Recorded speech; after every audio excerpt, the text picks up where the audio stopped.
Огромные жертвы, иранцы просят о помощи. Хакеры КНДР украли 2 миллиарда. Киев без света и отопления. Вы смотрите новости с еженедельного митинга у посольства России в Лиссабоне. Сегодня 17 января, 14:30.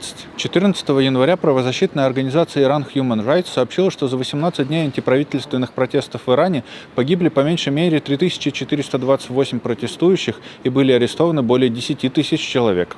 Источники в разведке Израиля и в Иране сообщают о возможных жертвах до 20 тысяч человек.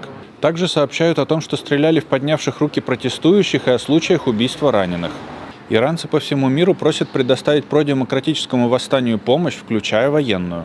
16 января YouTube-канал Reuters показывал пресс-конференцию, на которой наследный принц Ирана Реза Пехлеви заявил, что исламский режим в Иране продемонстрировал, что это враждебная оккупационная сила, и сказал: «Мы все будем бороться до победы». 14 января журнал Foreign Policy рассказал, как Россия помогает Ирану подавлять протесты через инструменты репрессий. Это не только электрошокеры, светошумовые гранаты, автоматы Калашникова, бронемашины и вертолеты, но также технологии контроля интернет-трафика. Также авторы отмечают обмен опытом по подавлению инакомыслия и дипломатическое прикрытие. 15 января Министерство финансов США отметило, что народ Ирана смело выходит на улицы, требуя основных свобод и экономической безопасности. И сообщило, что США вводят санкции против инициаторов жесткого подавления мирных демонстраций иранским режимом, ответственных за тысячи смертей и ранений своих сограждан. 12 января Госдеп США опубликовал материалы, сообщающие, что северокорейские хакеры за 2025 год украли более 2 миллиардов долларов.